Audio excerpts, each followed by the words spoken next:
A seemingly good night turns into a disappearance. Nearly 13 years have passed, and the family are just left with questions. What happened to Allan Bryant?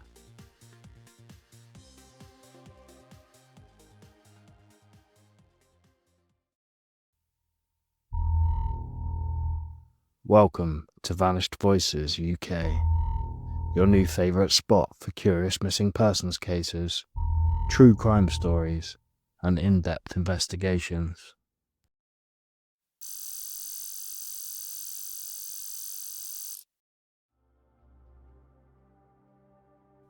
The mystery of Allan Bryant. A tragic accident or a sinister cover-up?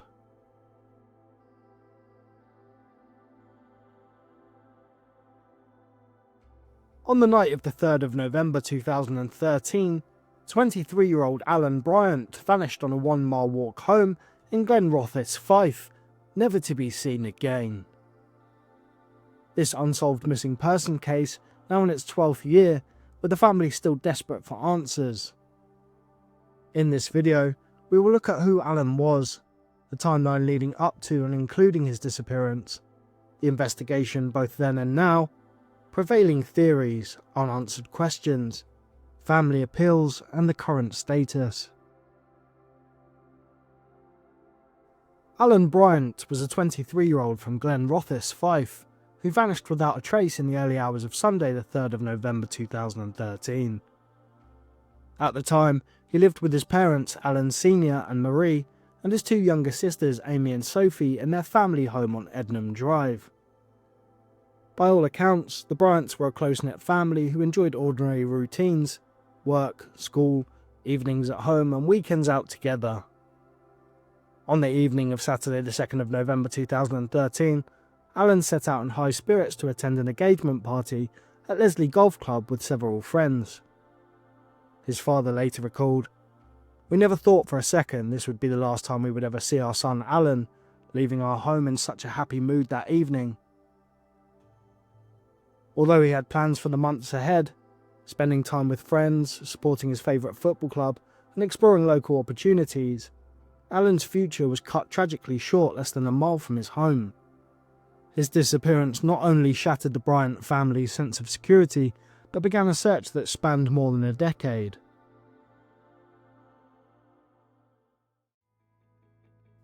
On Saturday the 2nd of November 2013 at 8:30 p.m, Allan Bryant leaves his family home on Ednam Drive in Glenrothes and walks with a group of close friends toward Leslie Golf Club for an engagement party. The journey is just over a mile, and he is dressed in a navy grey and white Voy t-shirt, dark denim jeans and grey leather plimsolls. At 9 p.m, he arrives at Leslie Golf Club, joins the celebration, and spends the next 3 hours catching up with friends and generally having a good time. Shortly before midnight, Allan boards a pre-booked minibus with the party group bound for Styx nightclub on Caskie-Bieran Road, another 1-mile journey from the golf club to the town centre. Between 10 past midnight and 2 a.m, Allan socialises on the dance floor and in the smoking area at Styx. Friends recalled he seemed relaxed and in good spirits. There were no reports of any arguments or disturbances involving him. At 2 minutes past 2 a.m. on the 3rd of November, the club CCTV captures Allan standing just outside the main entrance. He pauses, looks briefly toward the road, and then walks off alone on foot, heading north on the Caskie-Bieran Road towards Tanshall roundabout. This is the last confirmed sighting of Allan Bryant. After this sighting, there is no mobile phone activity, no bank or credit card transactions, and no confirmed sightings on any other CCTV cameras along his likely route home. Allan simply vanishes. His mother Mary Bryant told the Daily Record that every time Allan is out for the night, he either texts, phones, or messages us on Facebook. Allan very rarely went out to nightclubs, only a couple of times a year. Although it seems that Allan did have a mobile phone, there is no verifiable information regarding its last use or pings to masts.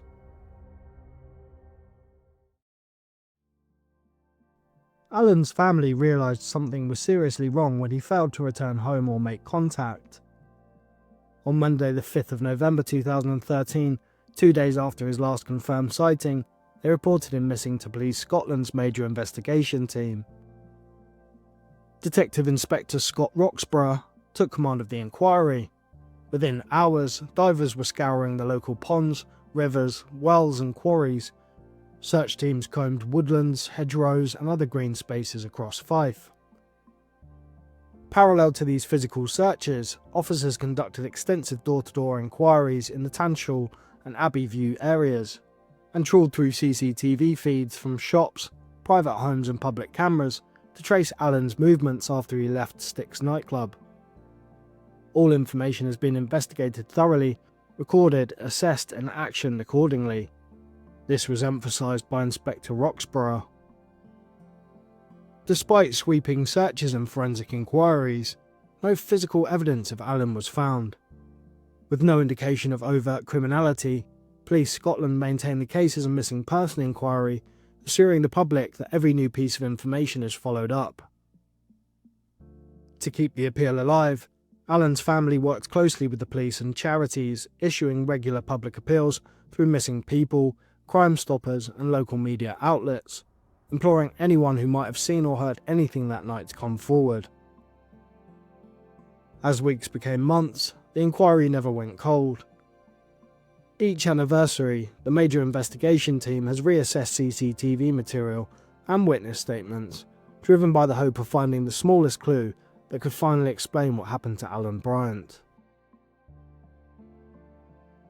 Alan's father, Alan Sr., has long maintained that his son did not just simply vanish by accident. In a 2023 interview with the Courier, he stated without hesitation, "Without doubt, Alan was murdered." He went on, "I've heard the rumours and some of the things that people have said you just can't begin to imagine. I've heard similar stories from about 5 people, but I think that the people who do know things are frightened to go to the police." He's repeatedly urged Police Scotland to release CCTV footage from the club, but also believes there may be footage from a private house party that Alan is believed to have attended after being at the club. If confirmed, this could identify other attendees who have so far stayed silent. Detective Inspector Scott Roxburgh has publicly confirmed that while the case remains a missing person inquiry, information received from the public has covered a wide range of scenarios, including that Alan has been harmed in some way. This statement implicitly recognises that some witnesses believe that there was foul play, yet despite hundreds of tips, no one has offered concrete on-the-record testimony of wrongdoing. Both Alan Sr. and local reporting refer to a climate of fear in parts of Glenrothes. According to his father, the people who do know things are frightened to go to the police. Neighbours and friends have told family members that they or others were warned, explicitly or implicitly, against speaking out. No names have been publicly disclosed, and no one has formally come forward to identify a suspect or provide detail about an altercation.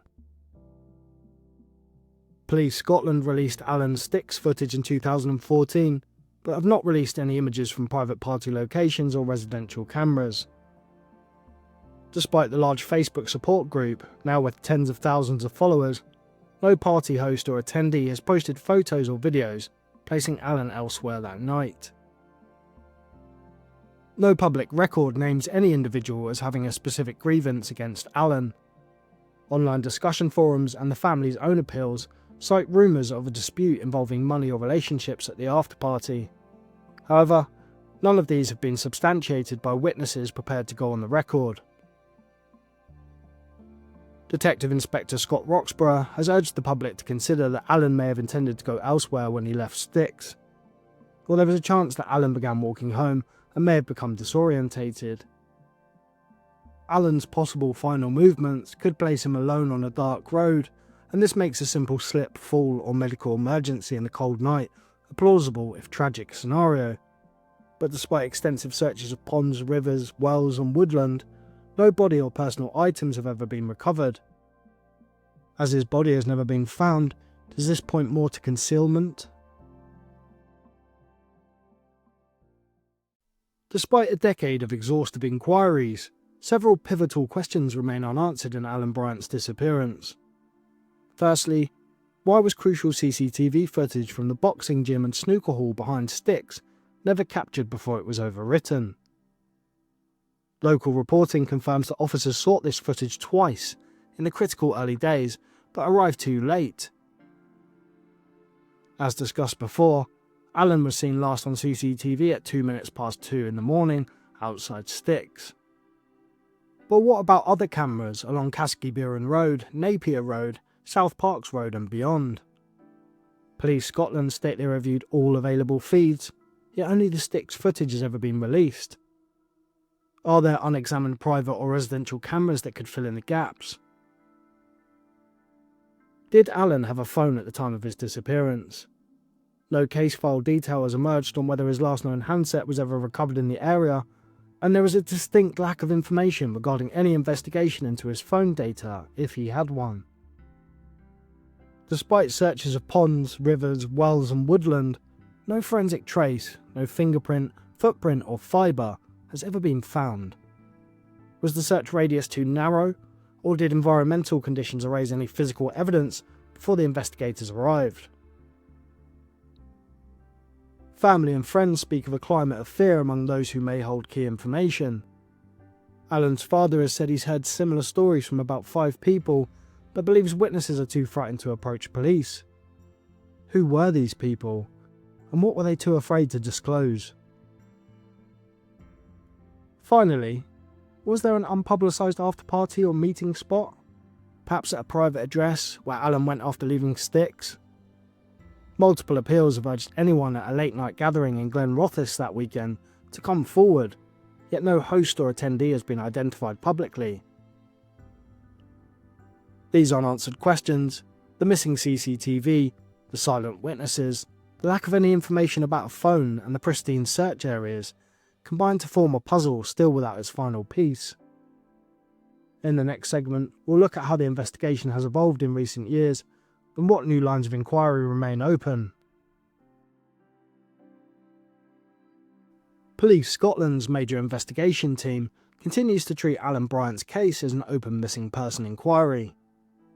To date, detectives have allegedly reviewed all available material from the last decade and state unequivocally that there is nothing to suggest criminality, while emphasising that every new piece of information is followed up. Since the initial searches in November 2013, which saw divers scour ponds, rivers, wells and quarries, search teams comb woodlands and hedgerows, and officers conduct extensive door-to-door and CCTV inquiries, investigators have continued to deploy specialist resources. Over the past 12 months alone, officers have been working tirelessly to find Allan, spending many thousands of hours following up dozens of lines of inquiry, according to Chief Inspector Nicholas Shepherd. Each anniversary, including 8, 9 and 10 years on, has prompted a renewed public appeal. In November 2022, Detective Inspector Scott Roxburgh reminded local residents that Allan was a young man on a night out when he disappeared. There was nothing apparently out of the ordinary that night, and we are still asking people to come forward with information.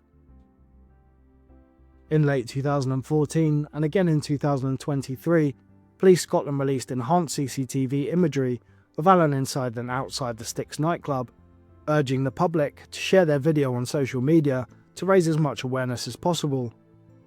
Experts across the force meticulously re-examined these images, hoping fresh eyes might recall details previously overlooked. Throughout this time, Allan's family have remained at the heart of the investigation. They meet regularly with officers, help vet new leads and front public appeals, most recently marking the 10th anniversary by imploring anyone with information, no matter how small, to contact Police Scotland or Crime Stoppers. Despite the passage of time, the inquiry is far from dormant. Police Scotland confirms that every anniversary, every tip and every piece of CCTV is re-examined.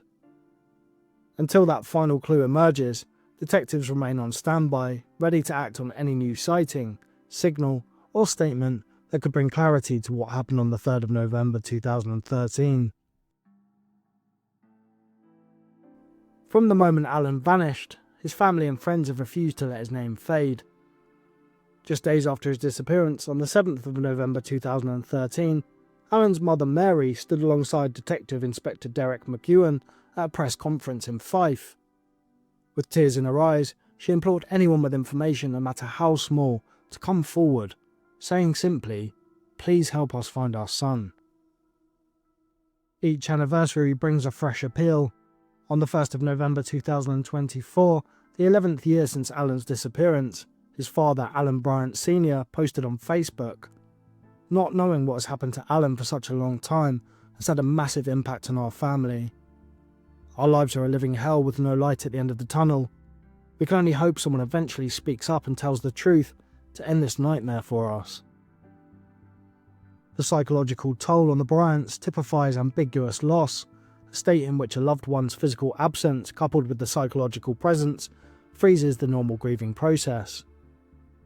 As the Missing People charity explains, this removes opportunities for closure, leaving families with less ability to cope and emotionally process the situation. To keep Alan's memory alive, the community has held candlelit vigils each November, quiet gatherings of neighbours, friends and fellow Celtic supporters, lighting candles under the hope that one day someone will speak up and silence will finally be broken. Online, a dedicated Facebook group and dozens of forum threads share petitions, theories and pleas, ensuring Alan's face remains on screens, not forgotten in file drawers. For the Bryants, life remains suspended. Without answers, they cannot begin to heal or move forward. Yet with each appeal, each vigil, and each renewed contact from charities and the police, they cling to hope. Hope that someone, somewhere, holds the missing piece to this puzzle. Allan Bryant was last seen on CCTV exiting Styx nightclub at just after 2 AM on the 3rd of November 2013. Since that moment, despite exhaustive searches of ponds, rivers, woodland and quarries, and continual trawling of CCTV, no trace of him has been found. Police Scotland's major investigation team remains on the case. Officers continue to appeal for information 12 years since Alan was reported missing. They state and emphasise that all new information is followed up, no matter how small. Alan's parents, Marie and Alan Sr., have endured a living hell of ambiguous loss, never knowing whether their son lies just beyond their reach or if he can still be brought home, and they continue to plead. We need to know the truth. Please, if you have any information, no matter how insignificant it may seem, get in touch. If you were in or around Glenrothes between the 2nd and 3rd of November 2013, maybe at Styx nightclub, on Napier Road, South Parks Road, or any private gathering, and you have not yet spoken to police, please contact Police Scotland on 101 or Crime Stoppers anonymously on 0800 555 111, Missing People on 116000, or email operationtoner@scotland.pnn.police.uk. This case remains open, and one breakthrough could finally bring Alan home or provide his family with the answers that they desperately need. If you value updates on cold cases and want to support Alan's search, please subscribe, share this video, and help keep this story in the public eye. Let's help bring Alan home to his family.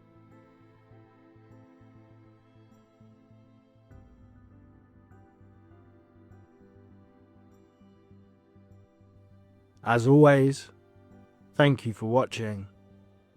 Stay safe, stay vigilant, and remember, every missing person deserves to be found.